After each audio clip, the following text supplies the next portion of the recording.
Hello, good morning बच्चों। कैसे हो? आई होप आप सभी अच्छे होंगे। तो आज हम ग्रामर के सेक्शन बी भाग का अध्ययन करेंगे। इसमें हमने कल आपको वीडियो में बताया था कि पार्ट्स ऑफ सेंटेंस के बारे में, कि प्रत्येक वाक्य के दो भाग होते हैं। काय के बारे में बताया था? पार्ट्स ऑफ दी सेंटेंस के बारे में, कि प्रत्येक वाक्य के दो भाग होते हैं। और दो भाग कौन कौन से हैं आप सभी जानते हैं, सब्जेक्ट एंड प्रेडिकेट। तो सब्जेक्ट किसे कहते हैं? सब्जेक्ट वो होता है जिसके विषय में कुछ कहा जाता है, जिसके बारे में कुछ कहा जाता है, सब्जेक्ट वो होता है। और प्रेडिकेट क्या होता है? प्रेडिकेट वो होता है जिसके यानी कि सब्जेक्ट के विषय में कुछ कहा जाए। क्या होता है प्रेडिकेट? कि सब्जेक्ट के विषय में या सब्जेक्ट के बारे में कुछ कहा जाता है। जैसे एग्जांपल ले लो, गर्ल्स आर प्लेइंग फुटबॉल। तो देखिए कौन काम कर रहा है, कौन खेल रहा है फुटबॉल? लड़कियां खेल रही हैं। या फिर काम कौन कर रहा है? लड़कियां काम कर रही हैं। अब देखते हैं प्रेडिकेट, आर प्लेइंग फुटबॉल, यानी कि गेंद खेल रहे हैं। अब ये किसके बारे में कहा जा रहा है? गर्ल्स के बारे में, यानी कि लड़कियां खेल रही हैं। तो ये हो गया प्रेडिकेट। तो अब बात करते हैं हम सब्जेक्ट के बारे में। आज का मेन टॉपिक हमारा है पार्ट्स ऑफ सब्जेक्ट। तो सब्जेक्ट यह एक शब्द का भी हो सकता है और एक से अधिक शब्दों का भी हो सकता है। जैसे चलिए इसके लिए एक एग्जांपल ले लेते हैं। एग्जांपल है, those girls are playing football. देखिए पहले वाला एग्जांपल में क्या था? Girls are playing football. लेकिन यहाँ पर क्या हुआ? दोज गर्ल्स यानी कि वे लड़कियां आर प्लेइंग फुटबॉल। अब देखिए इसमें दोज गर्ल्स यानी कि सब्जेक्ट में एक से अधिक शब्द आ गए, दो हो गए। अब दोनों शब्दों में इन शब्दों को क्या क्या नाम दें, अब इसके बारे में हम बताते हैं। कि जैसे दोज गर्ल्स, अब गर्ल्स तो आप जान चुके हैं कि ये नाउन होता है, मेन वर्ड होता है। क्या होता है? मेन वर्ड, या इसे हम हेड वर्ड के नाम से भी जानते हैं। अब दोज क्या होगा? दोज होगा जी हमारा क्वालिफायर। क्वालिफायर, अब देखिए क्या, सब्जेक्ट से पहले क्या है? ये सब्जेक्ट से पहले जो शब्द आया उसे हम क्या कहते हैं? क्वालिफायर। याद रखेंगे बच्चों, सब्जेक्ट से पहले जो शब्द आया उसे हम क्वालिफायर कहते हैं। अब देखिए सब्जेक्ट हेड वर्ड होता है यानी गर्ल। अब इससे पहले क्या आया है? दोज। तो दोज क्या हुआ? क्वालिफायर। अब आगे चलते हैं। यदि दो से अधिक शब्द आते हैं तब उन्हें हम क्या कहते हैं? अब इसके लिए भी एक उदाहरण ले लेते हैं। कैसे? Those naughty girls are playing football. अब देखिए यहाँ सब्जेक्ट क्या है? Those naughty girls. अब दोज नॉटी गर्ल्स में गर्ल्स क्या है? यहाँ पर आप जानते ही हैं, हेड वर्ड है यानी कि नाउन है, मेन वर्ड है। अब इससे पहले क्या क्या आया? दोज नाटी। अब ये दोज नाटी यहां से यहां तक ये सब क्या हुआ जी? क्वालिफायर। अब ये क्वालिफायर क्या होता है? क्वालिफायर होता है जो हेड वर्ड या मेन वर्ड को क्वालिफाई करते हैं, उसे हम क्वालिफायर कहते हैं। ये क्वालिफाई करते हैं, ठीक है। इसके बाद अच्छा, ये क्वालिफायर का मेन वर्क होता है क्या है? क्या काम होता है? क्वालिफायर का मेन काम होता है, विशेष काम होता है कि यह हेड वर्ड से पहले आकर कोई विशेष संकेत देते हैं। यानी कि ये हेड वर्ड को क्वालिफाई करते हैं, कोई ना कोई संकेत देते हैं। हेड वर्ड हम जानते हैं नाउन, यह मुख्य शब्द कोई नाउन होता है। यानी कि हेड वर्ड तो आपको पता ही है कि जो हेड वर्ड होता है, जो नाउन होता है, उससे पहले ये क्वालिफायर जो वर्ड आते हैं वो हेड वर्ड को क्वालिफाई यानी कि उसके बारे में बताते हैं।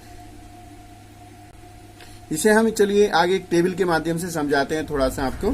कि देखिए एक टेबल बनाई गई है, इसमें सब्जेक्ट, ये प्रेडिकेट, सब्जेक्ट के जो भाग हैं वो क्वालिफायर होते हैं, और क्वालिफायर के जो भाग हैं डिटरमाइनर और एडजेक्टिव, और मेन वर्ड यानी कि हेड वर्ड नाउन। तो एग्जांपल लेते हैं, सम लिटिल चिल्ड्रन वेप्ट। अब सम क्या है जी? यहाँ पर डिटरमाइनर, यानी कि, और लिटिल क्या है? ये है एडजेक्टिव, और हेड वर्ड क्या है? चिल्ड्रन, और वेप्ट प्रेडिकेट। दी ब्लैक वर्ड फ्लू, दी डिटरमाइनर है, ब्लैक ये एडजेक्टिव है, और वर्ड हेड वर्ड है। तो देखिए क्या है, ये किसे क्वालिफाई, यानी कि वर्ड को क्वालिफाई कर रहा है ब्लैक। किससे पहले आया है? वर्ड से पहले ब्लैक आया है, और ब्लैक से पहले आया है डिटरमाइनर। ये चीज हम ध्यान में रखेंगे। नेक्स्ट देखते हैं, ए beautiful girl.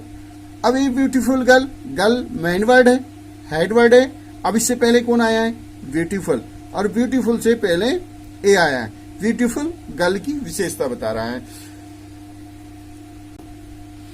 My younger brother, इसमें माई यंगर ब्रदर, ब्रदर से पहले यंगर आया। यंगर किसकी विशेषता बता रहा है?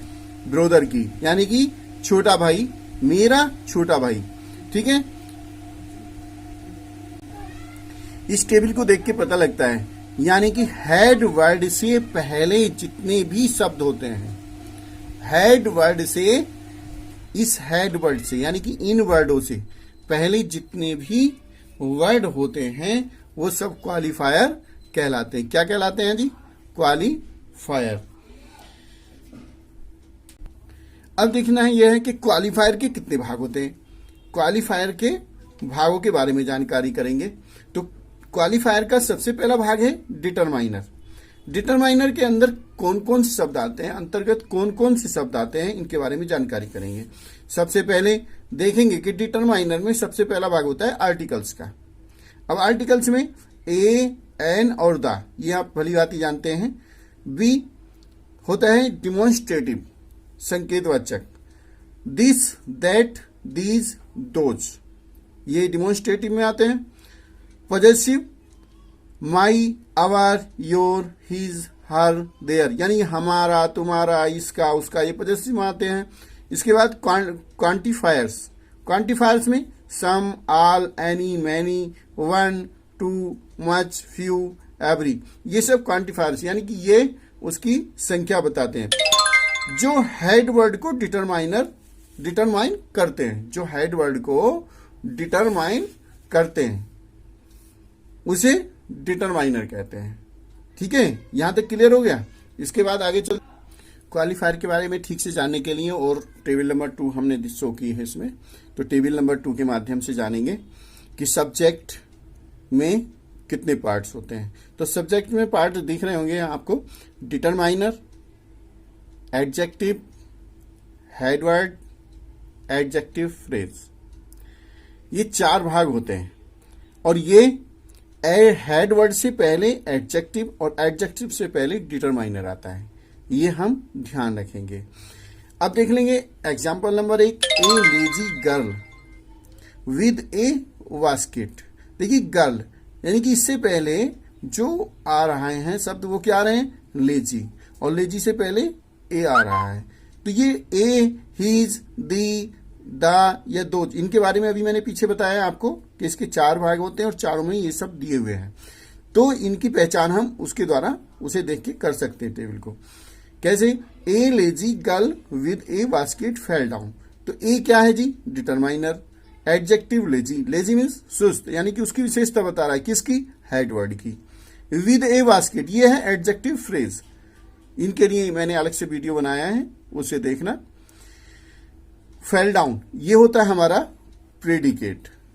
Predicate. His Elder sister in Agra is fail. Is fail तो इसका प्रेडिकेट हो गया। अब देख लेंगे हेड वर्ड। हेड वर्ड से पहले एल्डर और एल्डर से पहले हिज, यानी कि हिज क्या चीज है? डिटरमाइनर। एल्डर क्या है? एडजेक्टिव। सिस्टर क्या है? Head word. और in Agra adjective phrase. Third, the black crow sitting in the tree. The determiner, black adjective, crow head word, और sitting in the tree adjective phrase. इसके बाद देखते हैं determiner. The beautiful lady, the क्या चाहिए? Determiner. Beautiful adjective, और ये lady क्या है? Head word. इसमें एडजेक्टिव फ्रेज नहीं दिया गया है। ऐसा नहीं कि सब में एडजेक्टिव फ्रेज ही आता हो, ऐसा नहीं है। यहां पर ये स्लिप्ड क्या है, प्रेडिकेट। दोज गुड वाइज, इसमें भी नहीं है एडजेक्टिवल फ्रेज। और स्टडीड, दोज डिटरमाइनर होता है, गुड एडजेक्टिव होता है, और हेड वर्ड वाइज होते हैं। हेड वर्ड यानी कि हेड वर्ड में क्या है, वाइज। दोज, अब इनकी अगर हम देखना चाहें तो हम अपनी टेबल से जाके पीछे देख सकते हैं, ठीक है। अगर हम इन्हें क्रम में रखना चाहें तो इस तरह से रख सकते हैं। टेबल नंबर 2 में प्रत्येक वाक्य का सब्जेक्ट क्रम से इस तरीके से देख सकते हैं हम। डिटरमाइनर, उसके बाद एडजेक्टिव, उसके बाद हेड वर्ड, और उसके बाद एडजेक्टिव फ्रेज। तो बच्चों, ये था आज का सब्जेक्ट पार्ट्स के बारे में बताना। ये सब्जेक्ट पार्ट्स के बारे में मैंने आपको बताया है। नेक्स्ट वीडियो में एडजेक्टिव फ्रेज के बारे में बताएंगे और प्रेडिकेट के बारे में बताएंगे। Thank you. इसके बाद हम एक बात और बता दें कि जैसे कोई सेंटेंस में ईट या देयर आ जाता है तो उनका कोई शाब्दिक अर्थ नहीं होता। जैसे मान लो एग्जाम्पल ले लेते हैं हम कि ईट इज समर, या फिर देयर वाज ए मंकी। ईट और देयर का प्रयोग भी सब्जेक्ट की तरह तो होता है, लेकिन इन शब्दों का वाक्य में कोई शाब्दिक अर्थ नहीं होता है। ईट और देयर को न्यूट्रल सब्जेक्ट या इंट्रोडक्टरी सब्जेक्ट कहते हैं। ये ध्यान रखेंगे, इसका ईट का और देयर का, कि इनका कोई मेन महत्व नहीं होता, कोई शाब्दिक अर्थ नहीं होता है। Thank you. इसके बाद हम नेक्स्ट वीडियो आपको जल्दी ही एडजेक्टिवल फ्रेज के बारे में बना के दे देंगे। धन्यवाद।